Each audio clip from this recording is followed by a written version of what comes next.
नमस्कार। धारा क्लासेस में आप सभी बच्चों का स्वागत है। बच्चों, आज हम पढ़ेंगे हमारा इतिहास और नागरिक जीवन कक्षा 6 का पाठ 3 नदी घाटी की सभ्यता, हड़प्पा सभ्यता के प्रश्नोत्तर। तो आइए शुरू करते हैं। सबसे पहले है बहुविकल्पीय प्रश्न। तो इसमें आपको जो 3 ऑप्शन दिए गए हैं, एक ऑप्शन जो ठीक है उस पर राइट का चिन्ह लगाना है। निम्नलिखित में सही विकल्प पर सही का निशान लगाइए। तो इसमें प्रश्न है, सिंधु घाटी की सभ्यता थी, तो इसका उत्तर होगा नगरीय सभ्यता, क्योंकि जो सिंधु घाटी की सभ्यता थी वो नगरीय सभ्यता थी।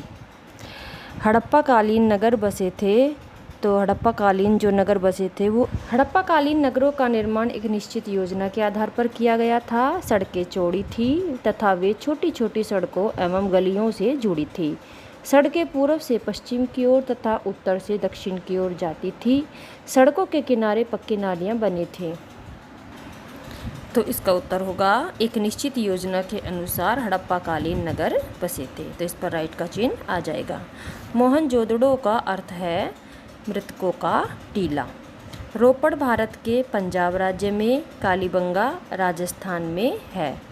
व्यापार इराक और हड़प्पा सभ्यता के नगरों के बीच होता था। अब अगला है सही जोड़े बनाइए। तो रोपड़ को हम पंजाब से मिलान कर देंगे, कालीबंगा राजस्थान राज्य से, लोथल को गुजरात से और दाइमाबाद को महाराष्ट्र से मिलान कर देंगे। कांसे की बनी नर्तकी की मूर्ति कहाँ से प्राप्त हुई है? तो इसका उत्तर होगा कांसे की बनी नर्तकी की मूर्ति हड़प्पा कालीन नगर मोहनजोदड़ो से प्राप्त हुई है। अगला प्रश्न है, हड़प्पा के लोगों का विदेश व्यापार किस देश के साथ होता था? तो इसका उत्तर होगा हड़प्पा के लोगों का विदेश व्यापार मेसोपोटामिया इराक के साथ होता था।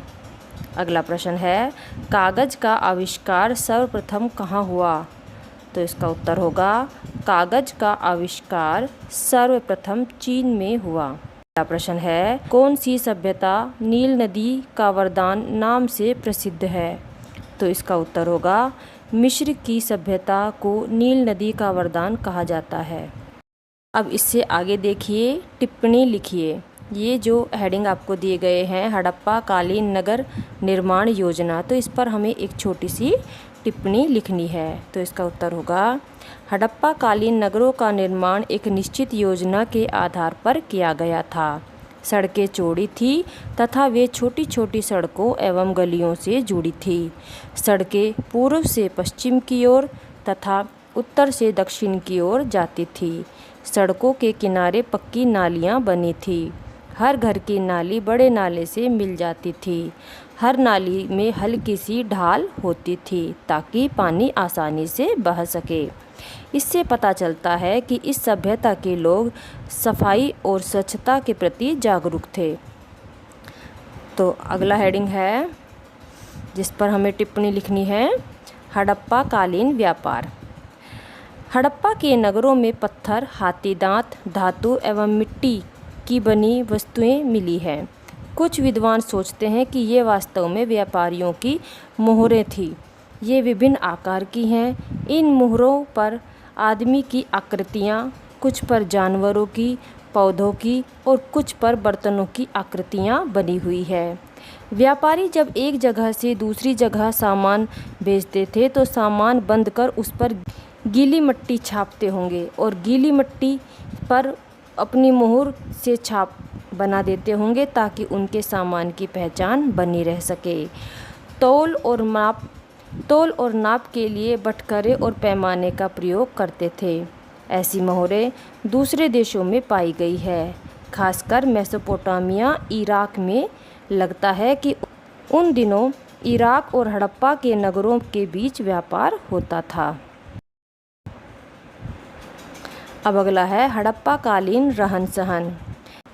चावल, गेहूं और जौ हड़प्पा वासियों का मुख्य भोज्य पदार्थ थे।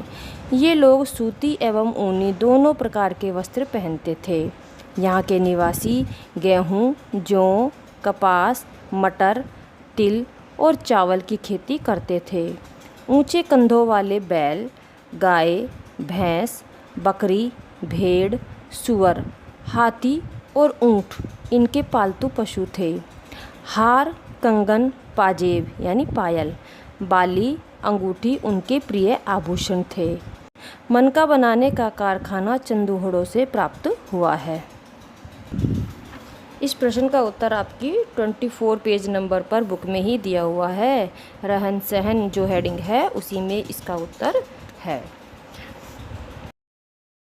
अब अगला है हड़प्पा कालीन देवी देवता।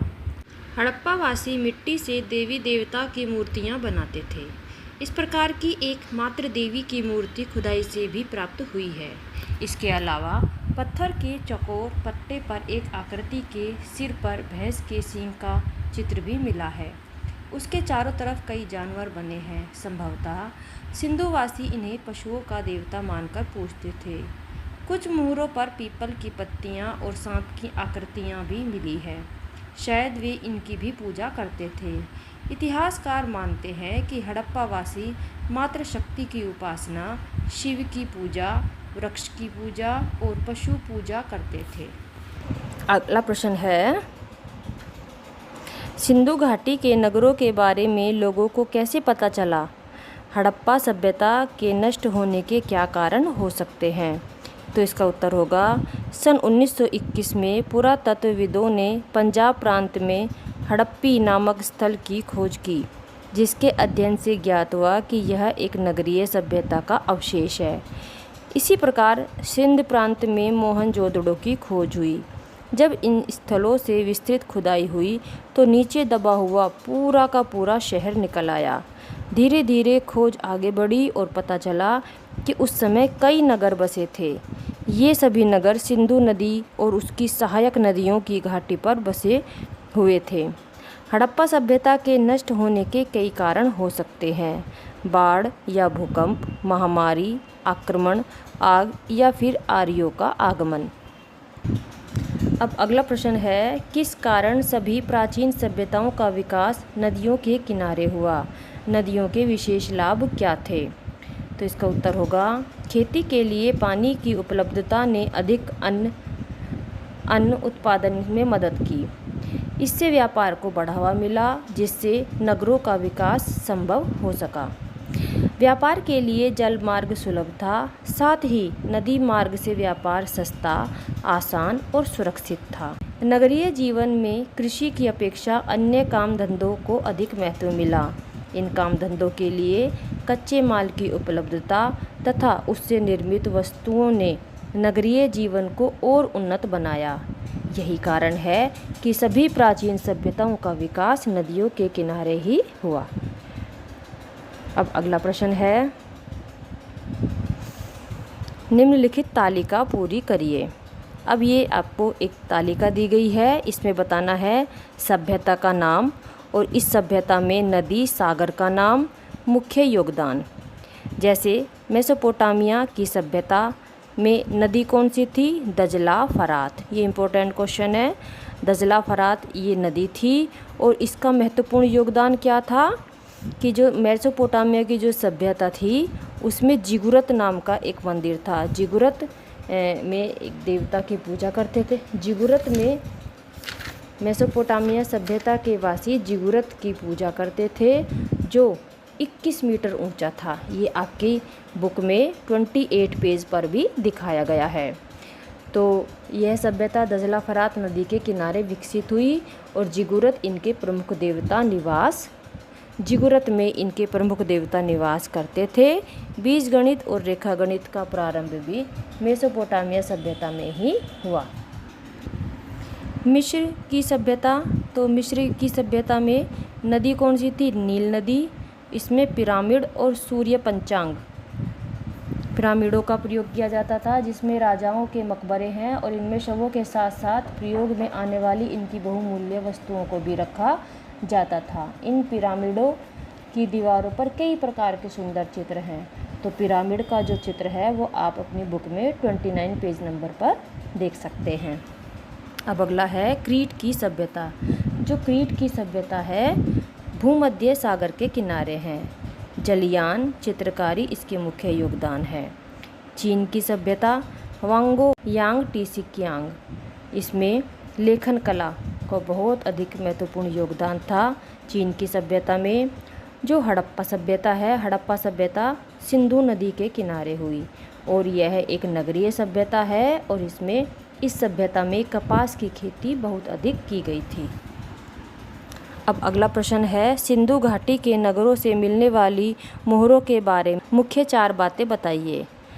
तो इसका उत्तर होगा, सिंधु घाटी के शहरों से मोहरों पर आदमी, जानवरों, पौधों और बर्तनों की आकृतियाँ बनी हुई है। एक मिट्टी की मूर्ति मिली है जो शायद उन लोगों की देवी की मूर्ति थी। एक आकृति के सिर पर भैंस का चित्र है, शायद वह पशुओं का देवता था। एक मोहर पर पीपल की पत्तियां और सांप बने हैं, शायद इनकी भी पूजा होती थी। अब यह जो प्रश्न का उत्तर बताया गया है, यह इसका चित्र आप अपने बुक की 25 पेज नंबर पर देख सकते हैं। तो बस बच्चों, आज की वीडियो में इतना ही। धन्यवाद।